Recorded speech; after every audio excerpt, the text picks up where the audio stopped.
نو بیا کله چې د ګل رحمان پلار وفات شي نو ګل رحمان د خپل پلار په هغه پټو کې په خپله کار کوي. د ګل رحمان سره د تخم د پاره پیسې نه وي. ګل رحمان خپل کور ته واپس روان شي او سوچ کوي چې د تخم د پاره پیسې برابر کړي.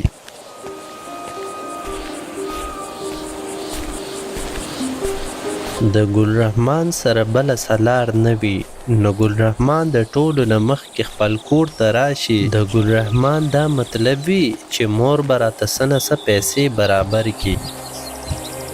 مورې زما یو 100,000 روپۍ پکار دي. خو زویه په 100,000 روپو څه کې؟ مورې د پټو د پاره تخم اخلم. ټیک ده ګل رحمانه زویه زه درله څه بندوبست کوم. نو بیا د دې نه پس د ګل رحمان مور د اشرف کور ته روانه شي ځکه چې اشرف د ګل رحمان تره وي.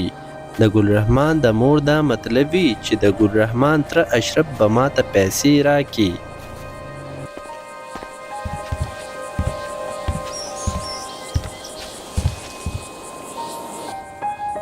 اشرفه زما یو 100,000 روپۍ پکار دي. ګل رحمان وایي چې په ټوله پې تخم راوړو. بابي ما سره 100 روپۍ هم نشته ته 100,000 غواړي. نو بیا د اشرف ښځه غوسه شي او وایي ولې ستا خاوند د هر څه زموږ په نوم کړي دي په خپله مړ شو او تاسو یې موږ ته پرېښوستی سوالګیرو. مایا چوپ که داسې خبرې مه کوه. وخلی شه اشرفه دا دواړه مور او زوی ته په سرخی جوړې دي.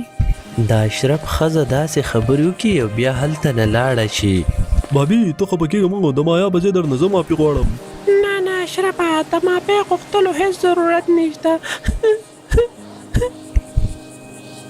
د ګل رحمان مور په ډیر لوی امید سره دلته راغلې وه چې اشرف یعنی د ګل رحمان تره به ماته پیسې راکړي خو داسې ونه شوه. د اشرف ښځې مایا د ګل رحمان مور ښه بې عزته کا.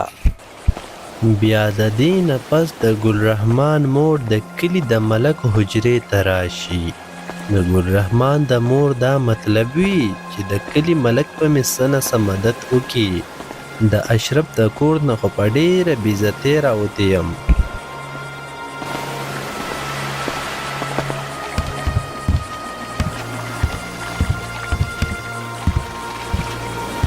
سلام علیکم ملک صاحب. بخیر راغی د ګل رحمان مور وایه که نه څنګه راغی؟ ملک صاحب زما لږې پیسې پکار دي. د ګل رحمان دپاره د پټو د تخم پیسې نشته دی. زما لږې کرس پیسې پکار دي. تا سره به زه په ضمانت کې سونه هم کېږدم. ټیک ده ته به د سونې کالی ماته وښایه کم دی د سونې کالی زه یې لږ وګورم. نو بیا د ګل رحمان مور هغه د سونې کالی ملک صاحب ته ورکړي. دا خو اصلي سونه ده دا خو به ډېرې روپۍ کوي. روپۍ څه په لکونه کې به روپۍ کوي که هر څه کېږي په دې سونه دې دعوه کېږم دا دې اخلم ځان لا. خیر شه ملک صاحب په څه سوچ کې لاړئ؟ د سوچ هېڅ خبره نشته خو ستا خاوند د هغه د مرګ نه مخکې زما نه څه پیسې قرض اخیستې وي. اوس دا سونه د هغو روپو برابر ده. بس دا سونه ماته راورسېده حساب برابر شو. نه ملک صاحب اوس رانه دا مه اخلی زه ډېره زیاته مجبوره یم. ماته قرض پیسې راکړه چې ما سره وشي واپس به درکړم. څنګه چې ستا خاوند مړ شو داسې به ته هم مړه شي. زه دلته نه لاړه شه روکه شه. ګوره ملک صاحب داسې مه کوه کم از کم د سونې کالی خو راته واپس که که نه. ملک صاحب د ګل رحمان د مور یو خبره هم وانوري. هغه په بې عزتۍ د خپلې حجرې نه وباسي. د ګل رحمان مور ډیره زیاته پریشانه وي او ډیره ستومانه د ملک صاحب د کور نه واپس روانه شي. د ځان سره سوچ کوي که ملک صاحب ته مې دا د سونې کالی نه ورکړی کم از کم خرڅ کلی خو به مې و که نه.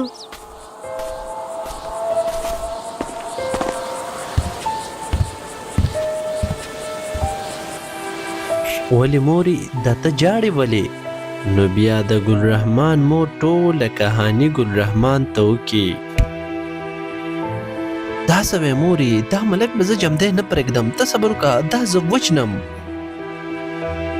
نه زویه په ارام کښېنه ملک صاحب ډېر زیات خطرناک سړی دی. موري دا ملک زه داسې نه پرېږدم ته یارېږه مه. نه زویه پلار داسې مړ شو هسې نه چې په تاسو ونشي. ټیک ده مورې څنګه چې ستاسو خوښوي. بیا د دې نه پس ګل رحمان په خپل زړه کې اراده کړې وي چې هغه د ملک صاحب کور ته لاړ شي او د ملک صاحب نه هغه د سرو کالی واپس راوړي. بیا کله چې د شپې ناوخته شي د ګل رحمان مور ویده شي ګل رحمان ویښ وي. زما په خیال دا اوس ښه موقع ده ملک به هم ویده وي. بیا ګل رحمان خپلې مور ته وګوري او وایي بخښنه غواړم مورې ما معاف کا. د شپې ډیره زیاته ناوخته وي د کلي ټول خلک وده وي. ګل رحمان ډیر په خاموشۍ د خپل کور نه د ملک صاحب کور ته راشي.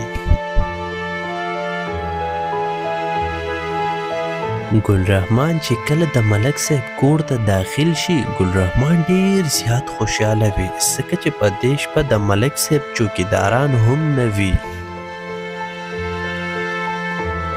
نو ګل رحمان پټ پټ د ملک صاحب کوټې ته ځان ورسوي. ګل رحمان په خاموشۍ سره د ملک صاحب په کمره کې هغه د سونې کالی ګوري. ملک صاحب ښه په پوخ خوب ویده وي. بیا ګل رحمان ته یو وړه شان المارۍ په نظر راشي. زما په خیال چې دا کالی به په دې المارۍ کې وي. ګل رحمان چې څنګه د المارۍ طرف ته روان شي د لاس نه یو ګیلاس ولګي ګیلاس لاندې راپریوځي چې په کړنګ سره د ملک صاحب سترګې کولاو شي.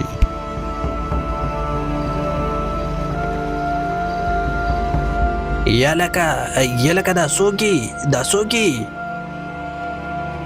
نو بیا کله چې ملک صاحب لایټ آن کی ښه ګل رحمانه دا ته یې اوس دې په غلاګانو شروع کا. نه ملک صاحب هغه چپ که ګل رحمانه بس چپ ته ګوره تا سره زه اوس څه کوم. نو بیا د دې نه پس د کلي ملک د ټول کلي خلک راټول کی او د ګل رحمان کور ته راشي. ولې خیر شه ملک صاحب یا ګل رحمانه ته د ملک سره څه کې؟ د ګل رحمان مورې ډېره چالاکي مه کوه پهله د خپل زوی زما کور ته غلاله راولېږو اوس ورته وایې چې څه کې دلته. نه ملک صاحب دا دروغ دی یا ګل رحمانه ته ولې غلی ته ووایه که نه څه چل شوی؟ مورې زه په هغه کالې پسې تللی وم کوم چې ملک صاحب ستا نه په دوکه اخیستې دي. ملک صاحب چې دا خبره واوري نو هغه ډېر ویریږي چې چېرته په شرم کې را نه شمه. دا بالکل دروغ وی دا ما په غلا کې نیولی دی زه خو وایم چې دا د دې کلي نه وباسې. کله چې د ګل رحمان تره اشرف دا خبره واوري نو د هغه په زړه کې لالچ راشي که چېرته ګل رحمان دې د کور وباسي نو هر څه به ماته پاتې شي. ملک صاحب ګل رحمان خو موږ په شرمونو وشرمولو وباسې دې د کلي نه. اشرف تا ته څه وایې ګل رحمان خو ستا د زوی په ځای دی. د دې نه مخکې چې د ګل رحمان مور څه ووایي د اشرف ښځې د هغې سامان د کور نه بهر لړه کو. ای بوډۍ چې سهار کېږي او تاسو د دې کلي نه وتې وئ ګنې بیا به مو جنازه وځي د دې کلي نه. ټیک ده ملک صاحب چې تاسو په دې خوشحالیږئ نو ما او ګل رحمان به دلته نه لاړ شو. ملک صاحب ډیر زیات لالچي او ډیر بے رحمه وي. د ګل رحمان بوډۍ مور او ګل رحمان یې په ناروا او ظلم سره د خپل کور نه د نیمې شپې بهر کا.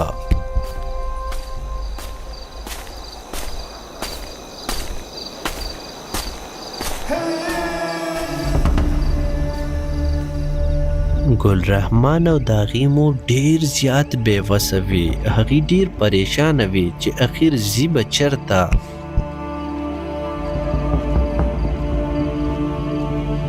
بیا د ګل رحمان مور او ګل رحمان چې په توره شپه کې ډیر زیات سفر وکړي نو د ګل رحمان مور ډیره زیاته ستړې شوې وي. ګل رحمانه زویه زه نوره نشم تللی زه ډېره زیاته تږې شوې یم. مورې ته دلته لږه کښېنه زه ځم تا له اوبه راوړم د چړته نه.